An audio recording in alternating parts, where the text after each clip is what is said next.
আমি যখন নামাজ পড়ার জন্য সময়টাও জানতে চাইতাম, সে সময়টা আমাকে বলা হতো না। আমার পিতার ফাঁসির মাত্র কয়েকদিন পূর্বে আমাকে উঠে নিয়ে গুম করা হয়। যখন এটা অন্ধকার ঘরে চোখ বাঁধা অবস্থায়, হাত করা পর অবস্থায় আমি পড়েছিলাম, তখন নিজেকে সান্ত্বনা দিচ্ছিলাম যে বাংলাদেশে তো সংবিধান আছে। সংবিধানের বিধান হচ্ছে গ্রেফতারের 24 ঘন্টার ভিতরে আদালতে হাজির করতে হয়। হয়তো 24 ঘন্টার মধ্যেই আমার মুক্তি হবে এখান থেকে। 24 ঘন্টা পেরিয়ে দিন হলো, দিন পেরিয়ে সপ্তাহ হলো, সপ্তাহ পেরিয়ে মাস, মাস পেরিয়ে বছর হয়ে গেল। কিন্তু সে অন্ধকার ঘর থেকে যখন আমি বেরোলাম না, তখন বুঝতে পারলাম একজন মানবাধিকার কর্মী হিসেবে যে গুমের বিরুদ্ধে আমি কথা বলছিলাম, আমার পিতার ফাঁসির কয়েকদিন পূর্বে আমি নিজেই সেই গুমের শিকার হয়ে পড়েছি। আমার পিতার ইচ্ছা ছিল ওনার জানাজা নামাজটা যেন আমি পড়াই। যারা আমাকে বন্দি করে রেখেছিল তাদেরকে আমি আকুতি মিনতি করে বলতাম যে মেনে নিলাম আমাকে এখান থেকে ছাড়বেন না, মেনে নিলাম পরিবারের সাথে যোগাযোগ করতে দিবেন না, কিন্তু সন্তান হিসেবে কি এতটুকু জানার অধিকার আমার নাই? যেই পিতাকে আমি ফাঁসির সামনে রেখে এসেছি, ওনার কি হলো? ওনার জানাজা নামাজটা কে পড়ালো? ওনার দাফনটা কোথায় হলো? আর ফাঁসির আগে পরিবারের সাথে শেষ সাক্ষাতে আমার শ্রদ্ধেয় পিতা আমার জন্য কি ওসিয়ত করে গেলেন, সন্তান হিসেবে এতটুকু জানার অধিকার আমার নাই? উত্তর রাষ্ট্র উপরের নির্দেশ, কিছুই বলা যাবে না। আমি ধরেই নিয়েছিলাম সে অন্ধকার ঘরেই আমার মৃত্যু হচ্ছে। যখনই রাত হতো তখন চিন্তা করতাম হয়তো আজকে রাতে ওরা আমাকে হত্যা করতে পারে, হয়তো আমাকে তওবা করার সময়টুকু তারা দেবে না।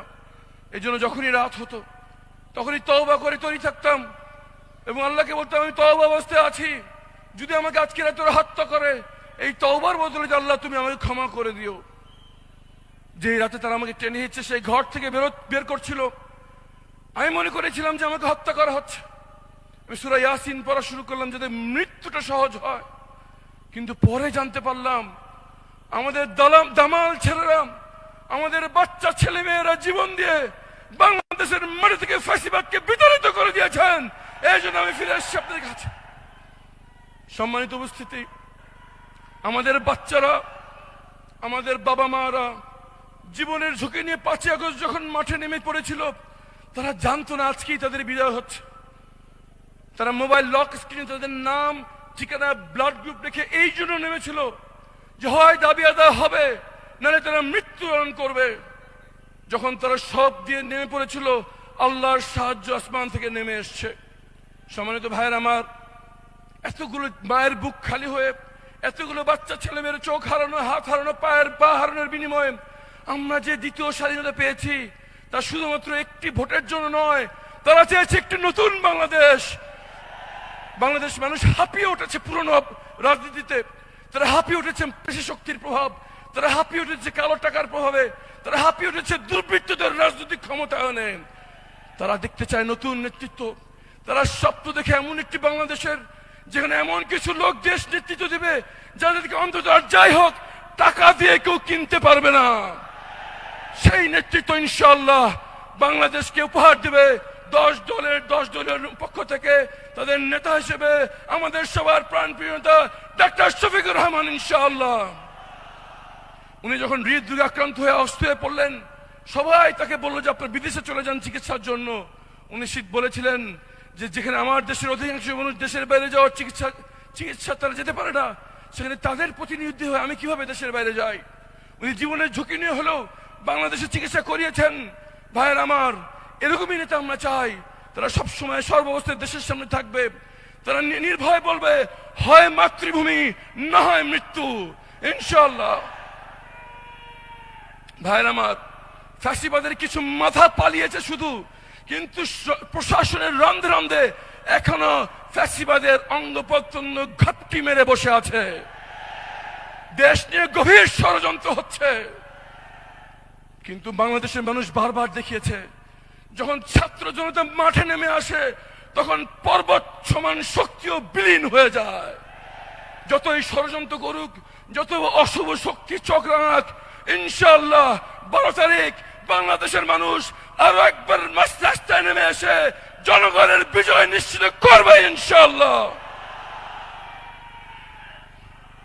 ভাইয়ের আমার, যেভাবে 5 আগস্ট আমরা সবাই মাঠে নেমে এসেছিলাম, যেভাবে আপনাদের সন্তানেরা মাঠে নেমে এসেছিল, যেভাবে পিতা মাতারা সকল কিছু ছেড়ে মাঠে নেমে এসেছিল, সময় এসছে আরো একবার সকল ভেদাভেদ ভুলে কাঁধে কাঁধ এবং হাতে হাত মিলিয়ে নতুন বাংলাদেশের জন্য আরো একবার রাস্তায় নেমে পড়ার। সেই রাস্তায় নেমে আসার দিন হচ্ছে 12 ফেব্রুয়ারি। 12 ফেব্রুয়ারি সবাই রাস্তায় থাকবো এবং এক কথা বলবো, হয় মাতৃভূমি না হয় মৃত্যু। জনগণের বিজয় নিশ্চিত করে, হ্যাঁ ভোটের বিজয় নিশ্চিত করে নতুন বাংলাদেশের সূচনা করেই আমরা ঘরে ফিরবো ইনশাআল্লাহ। দেখা হবে 12 তারিখ রাজপথে ইনশাআল্লাহ। আসসালামু আলাইকুম ওয়া রাহমাতুল্লাহি ওয়া বারাকাতুহু।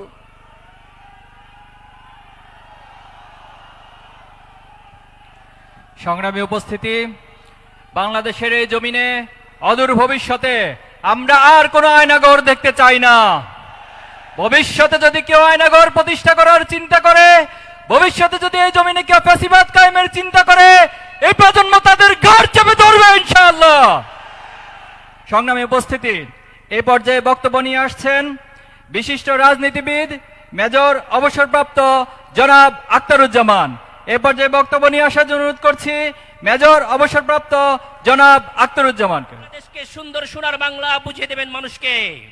প্রিয় এলাকাবাসী এবং সাংবাদিক বৃন্দ এবং সংবাদ মাধ্যমের মাধ্যমে যে সকল জনসাধারণ আজকের এই বক্তব্য জনসভা দেখছেন, বাংলাদেশ আজকে একটা রোগাক্রান্ত দেশ। আমি 5 আগস্টের পর থেকে প্রতিটি অলিতে গলিতে ঢাকা শহরের ঘুরে বেরিয়েছি। প্রত্যেকটি মানুষের একটি করছেন যে ডাক্তার সাহেব, এই যে অসুস্থ সমাজে রোগাক্রান্ত, আপনারা কি সুস্থ করতে পারবেন? আপনারা কি আমাদের বন্যা রোধ করতে পারবেন?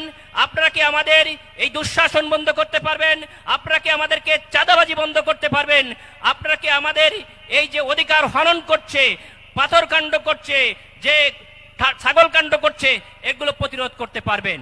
প্রিয় এলাকাবাসী, একজন ডাক্তার হিসেবে আমি বলতে চাই যে ডাক্তারি পেশায় আমি দেখেছি জ্বর একটি রোগ, সিমটম, জ্বর একটি বড় রোগের কারণ। ঠিক তেমনি ভাবে এই যে সিমটমগুলো আমরা বললাম, টেন্ডারবাজি, ধান্দাবাজি, গুন্ডাবাজি, এগুলো বড় রোগের একটা সিমটম। এই রোগকে সুস্থ করতে হলে একজন ভালো চিকিৎসক দরকার। সেই চিকিৎসক হিসেবে ডাক্তার শফিকুর রহমানই বর্তমান সময়ে সবচেয়ে যোগ্য। আমি গেল 10 বছর সন্তানের মতো তার পিছনে থেকে দেখেছি কিভাবে সন্তানকে লালন করতে হয়, কিভাবে মাকে ভালোবাসা দিতে হয়, কিভাবে বোন এবং ভাইকে তার অধিকার বুঝে দিতে হয়। ডাক্তার শফিকুর রহমানই সেই ব্যক্তি যিনি চিকিৎসক হিসেবে এই রোগকে, হিলিং প্রসেসকে দূরীভূত করতে পারবেন। হিলিং প্রসেসে আমরা কোনো টেম্পোরারি সলিউশন আর চাই না। আমরা চাই এই সমাজের একটি পার্মানেন্ট সলিউশন। এই দুর্নীতিকে আমরা দূর করতে চাই। আমরা চাই সম্পূর্ণরূপে অতীতের নোংরা ডার্টি পলিটিক্সকে ছিঁড়ে ফেলে সৌহার্দ্যের, সম্প্রীতির, সমৃদ্ধির একটা সোনার বাংলা, মানুষের অধিকারকে ফিরে দিতে চাই, যেখানে সকলে তার ন্যায্যতার ভিত্তিতে, তার সম্মানের ভিত্তিতে তার অধিকার ফিরে পাবে। মা বোন সকলে তার সঠিক অধিকার ফিরে পাবে। আগামীর বাংলাদেশ সোনার বাংলা গড়ার অঙ্গীকার নিয়ে আমার কথা শেষ করছি। আসসালামু আলাইকুম ওয়া রাহমাতুল্লাহ। সংগ্রামী উপস্থিতি, এ পর্যায়ে বক্তব্য রাখবেন 10 দলীয় নির্বাচনী ঐক্যের অন্যতম সংগঠন বাংলাদেশ খিলাফত মজলিস ঢাকা মহানগর উত্তরের সংগ্রামী জয়েন্ট সেক্রেটারি মুফতি আহসানুল্লাহ কাসেমি। বক্তব্য নিয়ে আসছেন মুফতি আহসানুল্লাহ কাসেমি।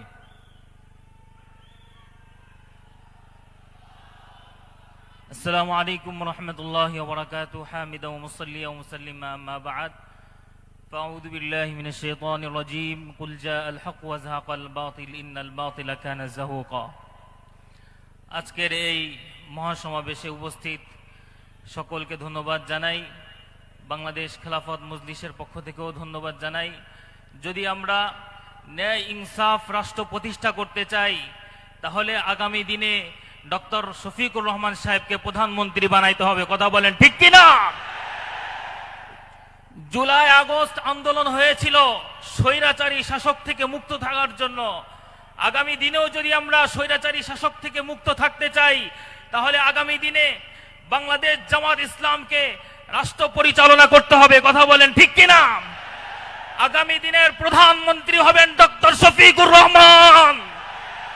তাহলেই হবে ন্যায় ইনসাফ প্রতিষ্ঠিত হবে বাংলাদেশে, দুর্নীতি মুক্ত হবে বাংলাদেশ, চাঁদাবাজ মুক্ত হবে বাংলাদেশ, সন্ত্রাস মুক্ত হবে বাংলাদেশ। তাহলেই হবে আগামী দিনের ইসলাম প্রতিষ্ঠিত হবে বাংলাদেশ। নারায়ে তাকবীর, নারায়ে তাকবীর। দিল্লি না ঢাকা, দিল্লি না ঢাকা, নারায়ে তাকবীর। ডক্টর শফিকুর রহমান সাহেব জিন্দাবাদ।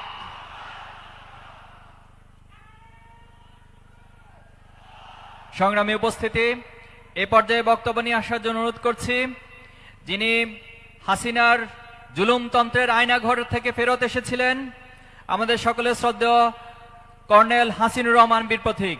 এ পর্যায়ে বক্তব্য নিয়ে আসছেন কর্নেল অবসরপ্রাপ্ত হাসিনুর রহমান বীর প্রতীক।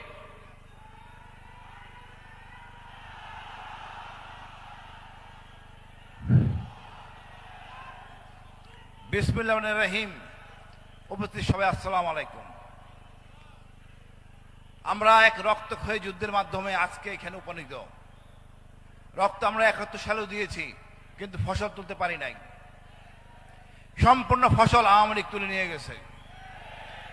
আমাদের যুদ্ধের রণাঙ্গনের প্রধান সেনাপতি ওসমানী সাহেবকেও সে ভাগ বাটোয়ারা কিছু দেওয়া হয় নাই। একইভাবে এই জুলাইয়ের ফসল আমরা হাতছাড়া করতে রাজি না। এই জন্য আমরা চাইবো হাবোট, পুরনো জঞ্জাল সব আমরা ছুঁড়ে ফেল দিব। আমাদের দেশ আমাদের মতো করে আমরা সাজাবো। এই দেশ হবে আমজনতার দেশ, সবার সম অধিকার, কোনো বৈষম্য থাকবে না। ধনী দরিদ্রের দূরত্ব কমায় আনতে হবে। আমার বিশ্বাস এই অঙ্গীকার আমাদের জামাতে ইসলামীর আমির উনি এটা করতে পারবেন। তার উপরে আমার আস্থা আছে। অন্তত এই লোকগুলি চোর না, বাটপার না। আমরা এই চোর বাটপারদের দেখতে চাই না। ৫৪ বছর আমরা এই চোর বাটপারের কথা শুনছি, আর সেই ৭১-এর ট্যাগ এগুলি আমরা শুনতে চাই না। আমরা বেঁচে যাই, আমরা নিজের কাজ করে আমরা খাই, কিন্তু আমরা এখানে তো জানা দিতে হয়। আমাদের নেতারা যুদ্ধ করেন নাই, ওনাদের ছেলেরাও যুদ্ধ করেন নাই, কিন্তু ওনারা সবটাই নিবেন। আমরা এমন চাই না। যারা যুদ্ধ করছে, যারা রক্ত দিছে, তারাই দেশ শাসন করবে। আমার মনে হয় এখন সময় আমাদের ঘুরে দাঁড়ানোর। কাউকে ভয় পাওয়ার কিছু নাই। আমরা আমাদের যা আছে তা নিয়ে আমরা বাঁচবো। কম হলেও একটু কম খাবো, তা আমরা স্বয়ং সম্পন্ন হব। কোনোভাবে ভারতের মতো আমরা মাথা নত করবো না। আমরা সোজা হয়ে দাঁড়াবো। ইনশাআল্লাহ আমরা বিজয় হব। আমরা সবাই হাদি হব। আমরা হাদি হয়ে বাঁচতে চাই। আমরা কণ্ঠ যেভাবে আমাদের রোধ করা হয়েছিল আওয়ামী লীগের সময়, সেই জায়গায় আমরা ফিরে যাব না। আপনারা আপনাদের মূল্যবান ভোট নিজ এলাকার সম্মানিত ব্যক্তি, সৎ সাহসী ব্যক্তিকে দিবেন, যাতে আপনার ভোটটা নষ্ট না হয়। আমি মনে করি আগামী দিন আমাদের জনগণের দিন, লুটপাট বাটপাটদের দিন শেষ। আমি কি করব না করব, নেতা যখন সিদ্ধান্ত নিতে না পারে, নিজের জন্য সিদ্ধান্ত যে নিতে না পারে, জনগণের সিদ্ধান্ত সে নিতে পারে না। আমাদের ওই নেতৃত্ব দরকার যে আমাদের সাথে থাকবে, আমার দেশটাকে সাথে নিয়ে যাবে। আমি এই শুভক্ষণে এই দলের মঙ্গল কামনা করছি। মহান আল্লাহ যেন আমাদের প্রত্যাশা পূরণ করেন। ধন্যবাদ। বাংলাদেশ জিন্দাবাদ।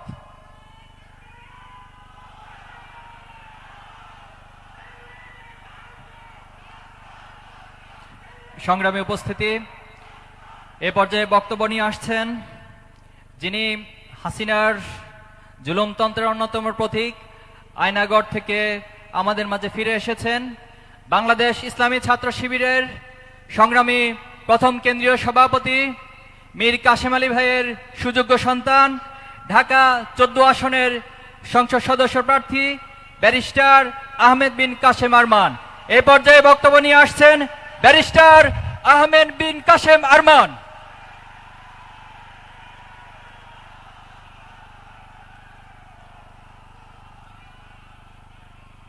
কিছুদিন আগেই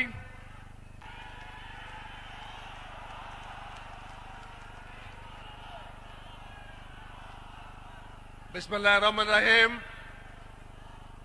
আজকে আমাদের জামাতে আমির ডক্টর শফিকুর রহমানের নির্বাচনী অঞ্চল থেকে শুরু করে 14, 15, 16, 17 সকল আসনে নির্বাচনী সভায় সবাইকে আমার আসসালামু আলাইকুম। আমি আপনাদের মাঝে নতুন, একদম ফ্রেশ। আমি আপনাদের কাছে আশ্রয় নিয়েছি, আপনাদের কাছে আসছি একটি প্রত্যাশা নিয়ে, একটি আশা নিয়ে। আমরা বাংলাদেশটাকে দুর্নীতিমুক্ত বাংলাদেশ গড়তে চাই। আমরা বাংলাদেশ থেকে চাঁদা মুক্ত বাংলাদেশ গড়তে চাই। আমরা বাংলাদেশের মানুষের বেকারত্ব দূর করতে চাই। আমরা বিশ্বের মানচিত্রে বাংলাদেশ থেকে একটি উচ্চ আসনে নিয়ে যেতে চাই। আপনারা যদি আমার এই সঙ্গে একমত থাকেন, তাহলে আগামী 12ই ফেব্রুয়ারি নির্বাচনে দাঁড়িপাল্লা মার্কা একটা ভোট দিয়ে আমাদের নতুন বাংলাদেশ গড়ার প্রত্যয়কে বাস্তবায়িত করবেন। একটি হ্যাঁ ভোট দিয়ে দেশটাকে উন্নয়নের পথে, ন্যায় ইনসাফের পথে আপনারা নিয়ে যাবেন, এই প্রত্যাশা রেখে আমি আজকে এখানে শেষ করলাম। আসসালামু আলাইকুম। সবাই ভালো থাকবেন, সুখে থাকবেন, শান্তিতে থাকবেন, নিরাপদে থাকবেন। আসসালামু আলাইকুম।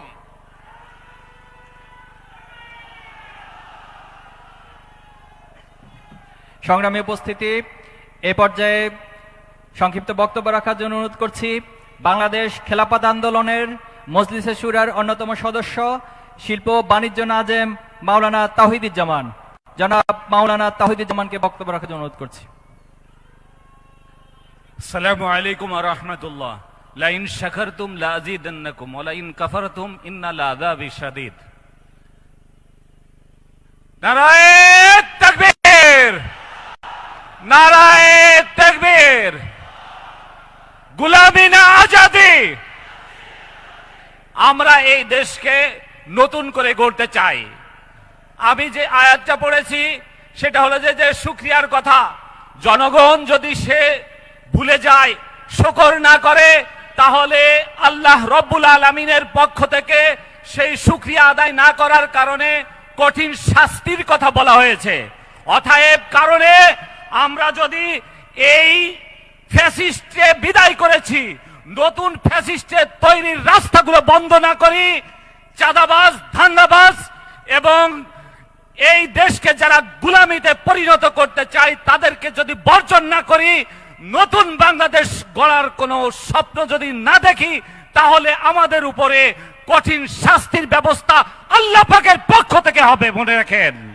অতএব কারণে এখন থেকে, আজকে থেকে আমাদের প্রত্যেককে শপথ দিতে হবে, গণভোটে আমরা সবাই হাকে জয়যুক্ত করব ইনশাআল্লাহ। নারায়ে তাকবীর। গুলামি না আজাদি। ইনকিলাব, ইনকিলাব। দিল্লি না ঢাকা। ওমা আলাইনা ইল্লাল বালাগ। সংগ্রামী উপস্থিতি, এ পর্যায়ে বক্তব্য নিয়ে আসছেন বাংলাদেশ খেলাফত মজলিসের যুগ্ম মহাসচিব মাওলানা তোফাজ্জল হোসেন মিয়াজি। বক্তব্য রাখছেন জনাব মাওলানা তোফাজ্জল হোসেন মিয়াজি।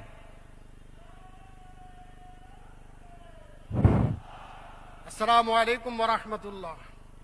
আজকের এই জনসভার সম্মানিত সভাপতি, মঞ্চে উপবিষ্ট জাতীয় নেতৃবৃন্দ, আমার প্রাণপ্রিয় ভাইয়েরা, দীর্ঘ 16টি বছর অত্যাচার, নির্যাতন সহ্য করে আমরা আন্দোলন সংগ্রাম করেছি। আন্দোলন সংগ্রামের বিনিময়ে ছাত্র জনতার আন্দোলনে 2024 সালে এই স্বৈরাচারী সরকার বিদায় নিতে বাধ্য হয়েছে। আজকে আমাদেরকে নতুন করে শপথ নিতে হবে, দেশ গড়ার শপথ নিতে হবে। দেশ গড়তে হলে আদর্শ মানুষের কোনো বিকল্প নেই। তাই আগামী 12 তারিখে সারা বাংলাদেশে যেখানে যেখানে 10 দলীয় ঐক্য জোটের প্রার্থী আছে তাদেরকে নির্বাচিত করতে হবে। আগামী 12 তারিখে এই ঢাকা 15 আসনে আমিরে জামাত ডক্টর শফিকুর রহমান সাহেবকে বিপুল ভোটে আপনারা বিজয় করবেন, এই আশা আমরা রাখছি।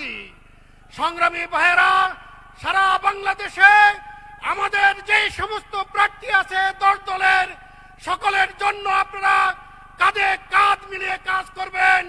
আগামী দিনে আমরা একটি কল্যাণ রাষ্ট্র প্রতিষ্ঠা করতে চাই, আর এই কল্যাণ রাষ্ট্র প্রতিষ্ঠা করার জন্য আমাদের যে আন্দোলন সংগ্রাম, সেই সংগ্রামের বাস্তবায়ন হবে 12 তারিখে। সেই আশাবাদ ব্যক্ত করে আমার সংক্ষিপ্ত বক্তব্য এখানে শেষ করছি। নাসরুম মিনাল্লাহি ওয়া ফাতহুন করিব। আসসালামু আলাইকুম ওয়া রাহমাতুল্লাহ। সংগ্রামী উপস্থিতি, এ পর্যায়ে বক্তব্য নিয়ে আসবেন জাতীয় গণতান্ত্রিক পার্টি জাকফার সম্মানিত সহসভাপতি জনাব রাশেদ প্রধান। ওনার অন্য একটি ব্যস্ততা থাকার কারণে উনি আগে বক্তব্য দিচ্ছেন। এই পর্যায়ে বক্তব্য রাখবেন জাকফার সহসভাপতি জনাব রাশেদ প্রধান।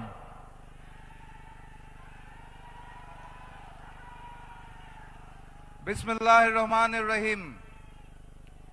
ঢাকা 15 আসন বাংলাদেশ জামাতি ইসলামী আয়োজিত আজকের এই নির্বাচনী সভার সম্মানিত সভাপতি, সম্মানিত অতিথিবৃন্দ, মঞ্চে উপবিষ্ট 10 দলের বিভিন্ন নেতৃবৃন্দ, আমার সামনে উপস্থিত বাংলাদেশ জামাতি ইসলামী সর্বস্তরের নেতৃবৃন্দ এবং ঢাকা 15 আসনের সকল জনগণ, সবাইকে জানাই আমার দল জাকপার পক্ষ থেকে সংগ্রামী সালাম এবং শুভেচ্ছা। আসসালামু আলাইকুম। প্রায় 2 দশক পর বাংলাদেশে একটি জাতীয় নির্বাচন অনুষ্ঠিত হতে যাচ্ছে, যার প্রচারণা আজকে থেকে শুরু হলো। জুলাই গণ অভ্যুত্থানের হাজারো শহীদের রক্তের বিনিময়ে আমরা আজকের দিনটা পেয়েছি, বলেন আলহামদুলিল্লাহ।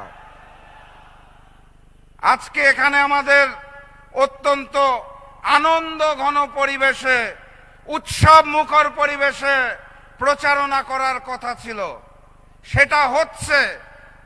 কিন্তু একই সাথে সাথে আমাদের মনটাও বিষণ্ণ হচ্ছে, কারণ এই নতুন বাংলাদেশে গণভোটের পক্ষে প্রচারণার সময় নতুন জালেমের পক্ষ থেকে হামলা হওয়ার কথা ছিল না।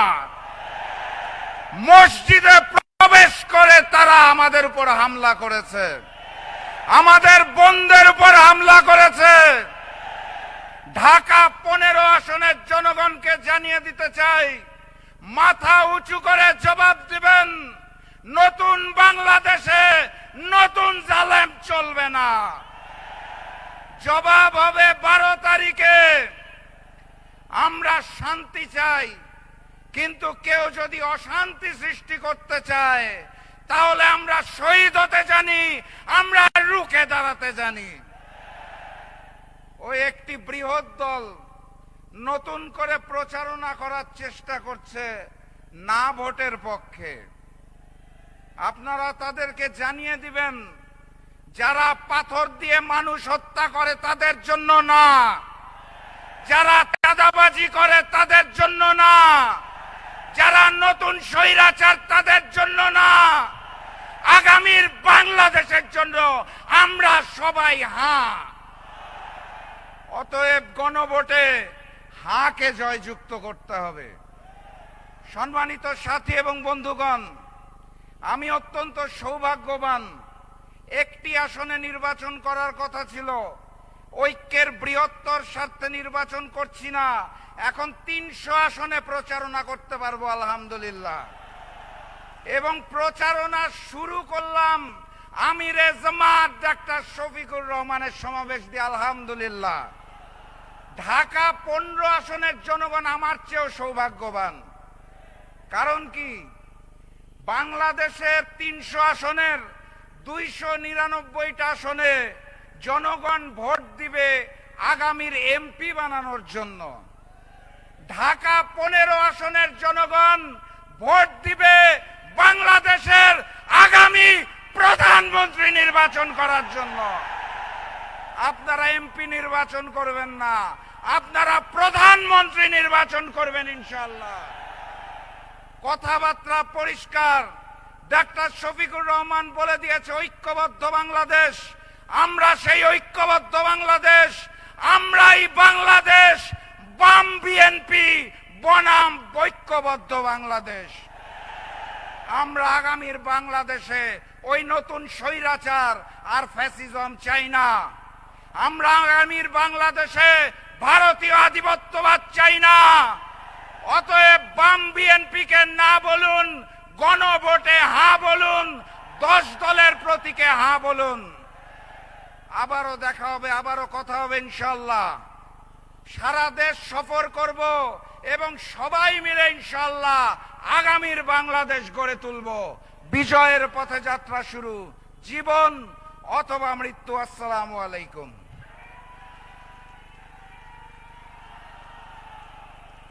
সংগ্রামী উপস্থিতি, আজকের এই ঐতিহাসিক নির্বাচনী জনসভায় এই পর্যায়ে বক্তব্য নিয়ে আসছেন বাংলাদেশ জামাত ইসলামীর কেন্দ্রীয় নির্বাহী পরিষদের অন্যতম সদস্য, জাতীয় নির্বাচন পরিচালনা কমিটির অন্যতম সদস্য জনাব ডাক্তার মোবারক হোসেন। এই পর্যায়ে বক্তব্য রাখছেন জনাব ডাক্তার মোবারক হোসেন।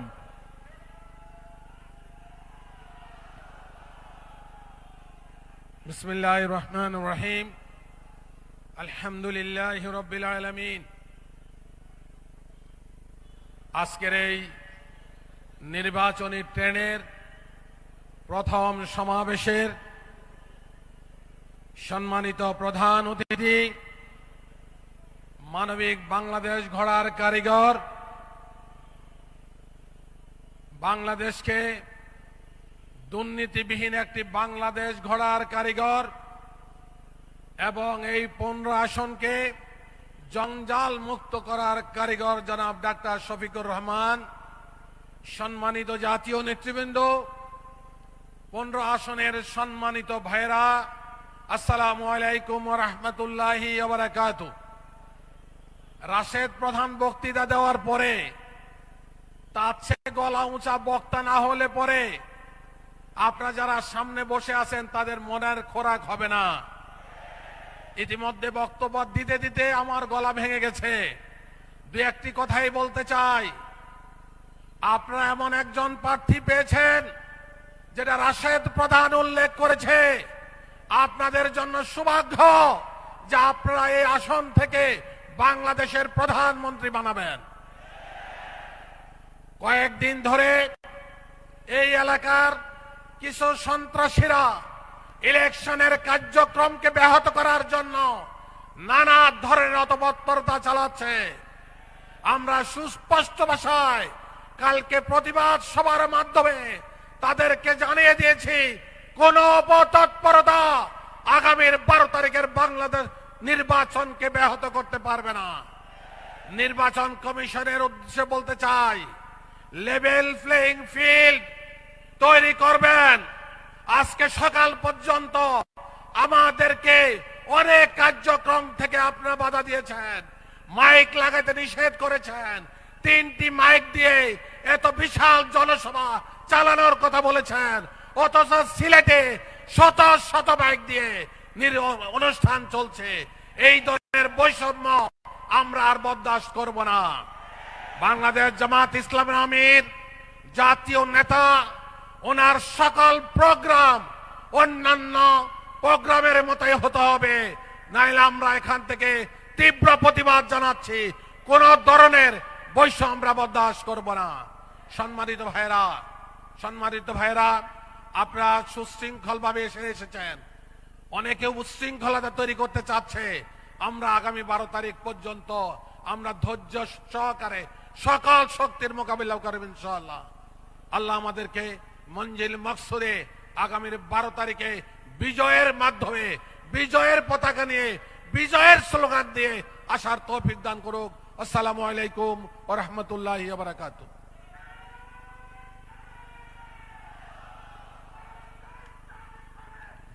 সংগ্রামী উপস্থিতি, এই পর্যায়ে বক্তব্য নিয়ে আসছেন বাংলাদেশ জামাত ইসলামীর কেন্দ্রীয় নির্বাহী পরিষদের অন্যতম সদস্য, ঢাকা 12 আসনের বাংলাদেশ জামাত ইসলামী মনোনীত প্রার্থী, 10 দলীয় নির্বাচনে ঐক্য সমর্থিত প্রার্থী, আমাদের সকলের শ্রদ্ধেয় জনাব সাইফুল ইসলাম খান মিলন।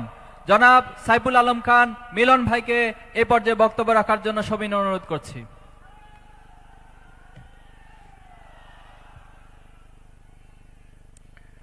আলহামদুলিল্লাহ রাব্বিল আলামিন, আসসালাতু ওয়াসসালামু আলা রাসূলিল কারীম ওয়া আলা আলিহি ওয়া সাহবিহি আজমাইন। আজকের এই নির্বাচনী সভার সম্মানিত সভাপতি, মঞ্চে উপস্থিত আছেন জামাত ইসলামী সহ বিভিন্ন দলের শীর্ষ নেতৃবৃন্দ, সাংবাদিক বন্ধুরা, আইন শৃঙ্খলা নিয়োজিত ভাই ও বন্ধুরা এবং সমবেত ভাই ও বন্ধুরা, আসসালামু আলাইকুম রহমতুল্লাহ। আজকের এই সমাবেশ, আজকের এই পর্যন্ত বাংলাদেশকে পৌঁছাইতে আমাদেরকে অনেক রক্ত দিতে হয়েছে। বাংলাদেশ, আজকের বাংলাদেশ মূলত একটি রক্তের বিছানার উপরে দাঁড়িয়ে আছে। দল হিসাবে সবচেয়ে বেশি আত্মত্যাগ, জীবন ত্যাগ করতে হয়েছে, জীবন দান করতে হয়েছে জামাত ইসলামীকে। অন্যায়ভাবে আমাদের নেতৃবৃন্দকে একটি ভুল বিচারের মাধ্যমে ফাঁসি দেওয়া হয়েছে। সংগ্রামী ভাইয়েরা আমার, তাই আজকের বাংলাদেশে এরপরে জুলাই বিপ্লব সংগঠিত হয়েছে। সেই জুলাই বিপ্লবে আবু সাইদ থেকে মুগ্ধ পর্যন্ত বহু তরুণের জীবন গিয়েছে। জীবন গিয়েছে সিদ্ধেশ্বরীর সেই ছোট্ট শিশুর মায়ের এবং ছোট্ট শিশুর। আজকে জাতিসংঘই বলেছে প্রায় 1400 লোক এই যুদ্ধে জুলাই আন্দোলনে শহীদ হয়েছেন, যার সংখ্যা আরো অনেক বেশি হবে। 35,000-এর উপরে লোকরা আহত হয়েছে। কেউ তার পা হারিয়েছে, কেউ হাত হারিয়েছে, কেউ চোখ হারিয়েছে। এই সকল কিছুর বিনিময়ে তারা একটি সুন্দর বাংলাদেশ চেয়েছে। তাই আজকে যারা বাংলাদেশ বিনির্মাণের স্বপ্ন দেখেন, তাদের একটি মাত্র দায়িত্ব একটি নতুন বাংলাদেশ গড়ে তোলা। আমরা যদি আবার সেই স্বৈর শাসনে ফিরে যাই, আবার যদি সেই একটি নষ্ট বাংলাদেশের দিকে আমরা অগ্রসর হই, তাহলে আমাদের আত্মত্যাগ, আত্মদান বৃথায় চলে যাবে।